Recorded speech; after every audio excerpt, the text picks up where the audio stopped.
तो उसकी अगर मैं चिंता करूं तो उसकी केवल एक लिमिट तक, एक हद तक, सीमा तक चिंता करनी चाहिए। उसके लिए ये नहीं कि फिर हम इस लोग को भी भुला दें और यहाँ पर भी उस लोग को सुधारने के लिए हमारे आस पास के सारे परिवेश को परेशान करें। तो ये बहुत बड़ी बात है। यानी हरिवंश राय बच्चन जो हैं इस पार के कवि हैं, जीवन के सुख को इस पार ही भोग लेना चाहते हैं, जी लेना चाहते हैं। क्योंकि ये यानी ये कह सकते हैं कि कविता में जो है हरिवंश राय बच्चन जी ने कविता को जीने योग्य बनाया, कि यह लोक है वो जीने योग्य है, भागने योग्य नहीं, इससे पलायन करने की ज़रूरत नहीं है। तो आइए कुछ और एक पद देखते हैं कि ये एक पद और है इसमें कि मुख से तू अविरत कहता जा मधु मदिरा मादक हाला, हाथों में अनुभव करता जा एक ललित कल्पित प्याला, ध्यान किए जा मन में सुमधुर सुख कर सुंदर साकी का, और बढ़ा चल पथिक न तुझको दूर लगेगी मधुशाला।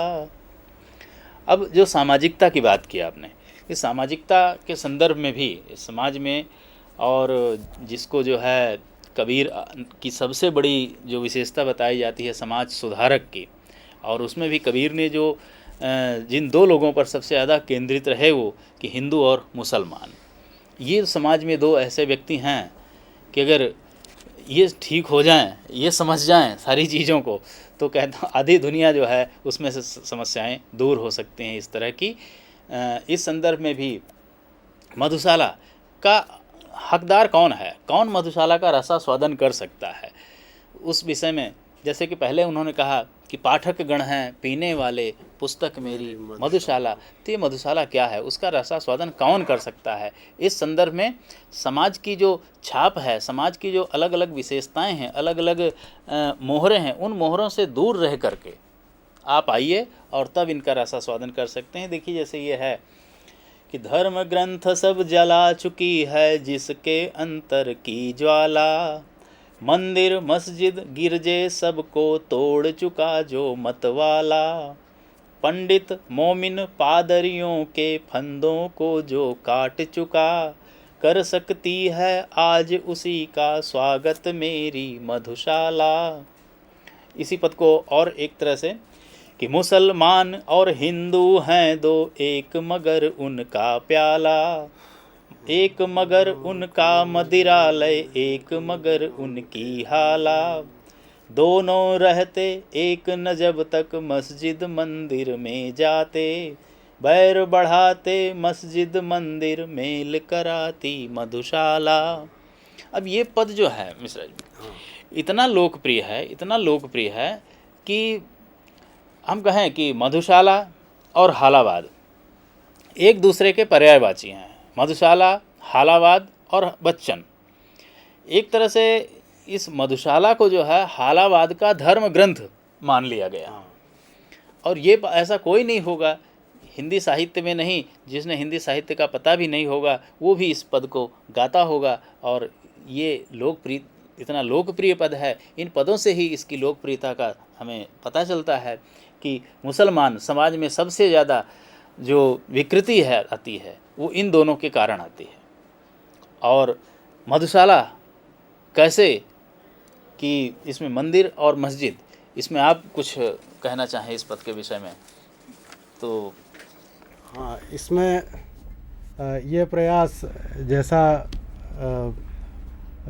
ये दोनों धर्मों को लेकर अक्सर विवाद भी रहा, और ऐसा नहीं मात्र विवाद रहा लेकिन लोग इनसे जुड़े भी रहे। और अभी भी हम गाँव में देखते हैं तो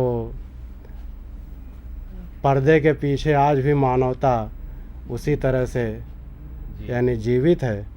आपको मान लीजिए अगर कोई प्राकृतिक आपदा के समय आप देखेंगे तो उस समय ये सारी चीज़ें, सारे भेदभाव आपको कहीं नज़र नहीं आएंगे। तो मैं कहता हूँ कि यदि ऐसा है तो फिर ये कहाँ से शुरू हो जाता है। तो मुझे एक शेर याद आ रहा है जी जी कि उनको तो बस ऐसा ही मंजर चाहिए, जी खून से लबरेज खंजर चाहिए, हाथ में पत्थर उठाने के लिए आदमी के दिल में पत्थर चाहिए। क्या बात। तो ये श्री घनश्याम मिश्र का शेर है। जी और डूब जाएं नफ़रतों की कश्तियाँ, प्यार का ऐसा समंदर चाहिए। तो ये परंपरा मधुशाला की परंपरा क्या पहले नहीं थी? पहले भी थी, आज भी चल रही है। क्या हम भूल जाते हैं कि महाभारत जो टीवी पर सीरियल बनी थी, उसका पूरा संवाद लेखन डॉक्टर राही मासूम रजा, आधा गांव उपन्यास लिखने वाले, और नीम का पेड़।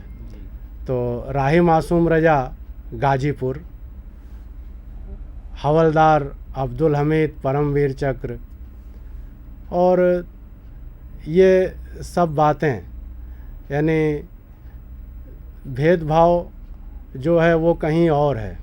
जी भेदभाव वो कहीं और है। जैसे कहते हैं कि यहाँ बातों के पेचो खम सियासी, दिखा रुख पर तुम्हारे गम सियासी, बनी मासूम धोखा दे रही हैं, नहीं नज़रें यहाँ पर कम सियासी।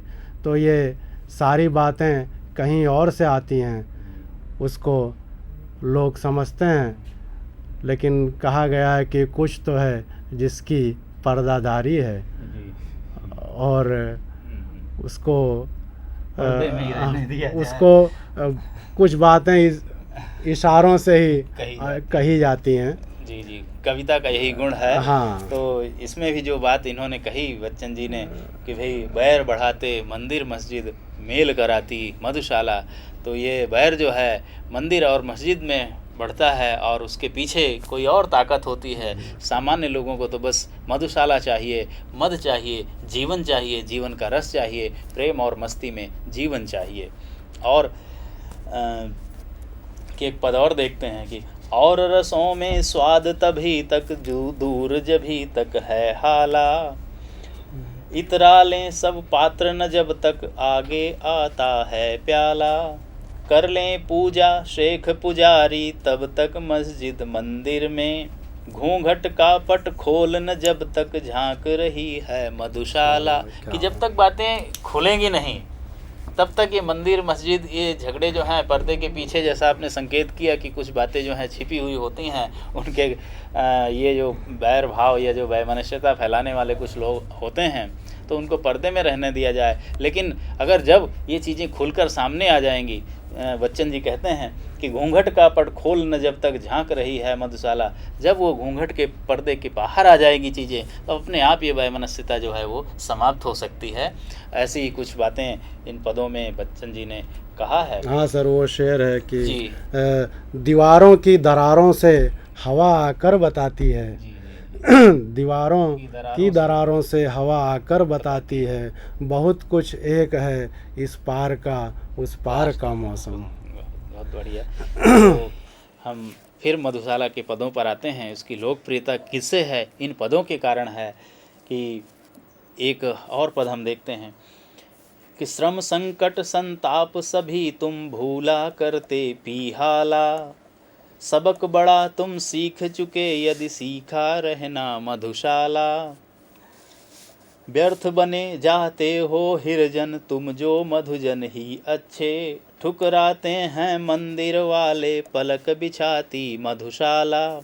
ये एक दूसरा जो पहलू है इस मधुशाला का। पहले ईश्वर के संबंध में बात की, फिर धर्म आधारित धर्मों में जो भेदभाव उसकी बात की। अब यहाँ पर देखिए सामाजिकता की बात है मिश्रा जी, कि श्रम संकट संताप ये मध्य वर्ग की जो पीड़ाएं हैं, और इसमें भी जाति पाति का जो भेदभाव है, जो छुआछूत की बात है कि व्यर्थ बने जाते हो हरिजन तुम तो मधुजन ही अच्छे। और ठुकराते हैं मंदिर वाले पलक बिछाती मधुशाला। ये कबीर के साथ जो हुआ था कि वो मंदिर में जाते तो वहाँ ठुकराए जाते, मस्जिद में जाते वहाँ ठुकराए जाते, लेकिन कोई एक ऐसी जगह नहीं है कि जहाँ पर मनुष्य के रूप में उनका स्वीकार किया जाए। तो ये सामाजिकता की बात भी इसमें बच्चन जी करते हैं। तो कहते हैं कि मधुशाला ही एक ऐसी जगह है कि जहाँ पर कोई भेदभाव नहीं है, न गरीब अमीर में भेदभाव है, न जाति पाति का कोई भेदभाव है, एक रूप से एक समान से। अर्थात आज ये जिसे वामपंथी साम्यवाद जो है कि साम्यवाद का प्रचार करने वाली सबसे पहली रचना मधुशाला है। इस संदर्भ में भी इनका एक पद है कि एक तरह से सबका स्वागत करती है साकी बाला, अज्ञ विज्ञ में क्या अंतर हो जाने पर मतवाला, रंक राव में भेद हुआ है कभी नहीं मदिरालय में, साम्यवाद की प्रथम प्रचारक है यह मेरी मधुशाला। तो साम्यवाद का प्रवर्तक, और यहाँ पर सिर्फ खुशियाँ ही खुशियाँ हैं, प्रेम और मस्ती है, यहाँ कोई भेदभाव नहीं है कि एक बरस में एक बार ही जगती होली की ज्वाला, एक बार ही लगती बाजी जलती दीपों की माला, दुनिया वालों किंतु किसी दिन आ मदिरालय में देखो, दिन को होली रात दिवाली रोज मनाती मधुशाला, आज मिला अवसर तब फिर क्यों मैं न छकूं जी भर प्याला, आज मिला मौका तब फिर क्यों ढाल न लूं जी भर प्याला, छेड़छाड़ अपने साकी से आज न क्यों जी भर कर लूं, एक बार ही तो मिलती है जीवन की यह मधुशाला। तो जीवन में एक बार ही ये मधुशाला मिलती है, एक बार ही यह जीवन मिलता है।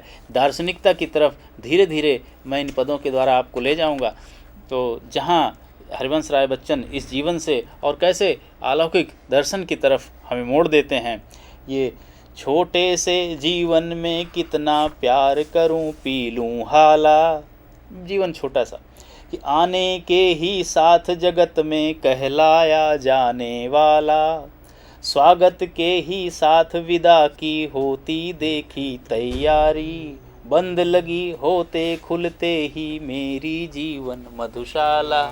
क्या कहेंगे आप इन दार्शनिकता के पदों के बारे में? इसकी चर्चा तो कर चुके हैं अपना। अच्छा, हाँ कि यानी वही कि जो आरोप लगाया जाता था कि इसमें तो सब सतही बातें हैं, और लेकिन ऐसी बात नहीं। यानी अगर दार्शनिकता भी देखें तो दार्शनिकता भी हमें मधुशाला में मिलेगी।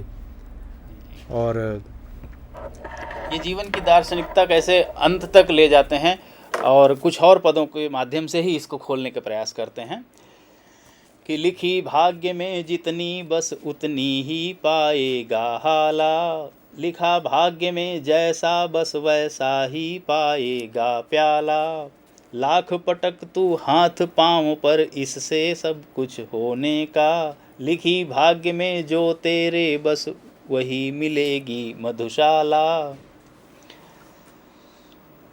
और उसके बाद जीवन के अंतिम समय की बात हरिवंश राय बच्चन कहते हैं, जहाँ इसकी चरम ऊंचाई हमें देखने को मिलती है कि यम आएगा साकी बनकर साथ लिए काली हाला, पी न होश में फिर आएगा सुरा विशुद्ध यह मतवाला, यह अंतिम बेहोशी अंतिम साकी अंतिम प्याला है, पथिक प्यार से इसको पीना फिर न मिलेगी मधुशाला, यम आएगा लेने जब तब खूब चलूँगा पी हाला, पीड़ा संकट कष्ट नरक के क्या समझेगा मतवाला, क्रूर कठोर कुटिल कुविचारी अन्यायी यमराजों के डंडों की जब मार पड़ेगी आड़ करेगी मधुशाला। आप कुछ कह रहे थे इस पर? हाँ, तो देखिए जो डॉक्टर साहब ने बात की कि मधुशाला एक उस समय इतने विरोध के बावजूद आम आदमी की कविता बनी, और सबसे अधिक मंचों पर इसका पठन बच्चन जी ने किया। तो ऐसा क्यों? क्योंकि आम आदमी का दर्द, केवल भाषा तो सरल उन्होंने की, लेकिन आम आदमी का दर्द जो आम आदमी महसूस करता है वो लोग महसूस करते थे और उन्हें अपना दर्द उसमें दिखाई देता था। एक लतीफ़ा सुना था मैंने, अब किसका है और कहाँ से निकला होगा ये तो पता नहीं, आंचलिक गीत तो होते हैं लेकिन अभी तक मुझे इसके बारे में पता नहीं चला। लेकिन क्यों ये आम आदमी को ये मधुशाला अच्छी लगती होगी, मुझे कुछ इस तरह के दर्द समाज में देखने को सुनने को मिले। एक व्यक्ति ने सुनाया था, अब उसने भी कहाँ से सुना था उसे भी पता नहीं, कि दो लोग थे, शराबी थे और उनका अंतिम समय आ गया और अंतिम समय वो भाई मौत के फरिश्ते उन्हें लेने के लिए आ गए और कहा चलो तुम दोनों का समय पूरा हो गया। तो बोले एक साथ पूरा हो गया? बोले हाँ एक साथ पूरा हो गया। तो एक पक्के शराबी, जिन्हें आप कहेंगे कि मधुशाला वाले, तो एक कहता है दूसरे से कि ऐसा कर कि ये वहीं का कर्मचारी है तो इससे पूछ कि वहाँ पर मिलेगी, इसको सारा मालूम होगा वहाँ का तामझाम, क्योंकि ये वहाँ का कर्मचारी है। तो बोले इससे क्या पूछूं? बोले पूछो वहाँ, यानी हमने ये हमको वहाँ क्या मिलेगा, वहाँ स्वर्ग और नरक ऐसा होता है कुछ? तो उसने पूछा कि भाई हमको क्या मिलेगा? तो उसने बताया कि अब वहाँ तो और कुछ नहीं, यानी तुमने कोई गलत काम तो किया नहीं है, किसी को धोखा दिया नहीं है, किसी की संपत्ति लूटी नहीं है, केवल शराब पी है, तुमको स्वर्ग मिलेगा। तो कहता है कि अच्छा पूछ फिर से कि यानी वहाँ ये मिलेगी कि नहीं, ये व्यवस्था है? बोले नहीं स्वर्ग में नहीं है, ये तो वहाँ दूसरी जगह है। नहीं तो कहता है उसके कान में, देखिए कि उसकी यानी है तो एक लतीफ़ा, लेकिन उसका जो प्रेम देखिए उससे, कि कहता है कि छिपा के ले चल कफन में बोतल, वहीं गटागट पिया करेंगे। क्या बात तो है तो ये लतीफ़ा, लेकिन मधुशाला मुझे लगता है कि समाज के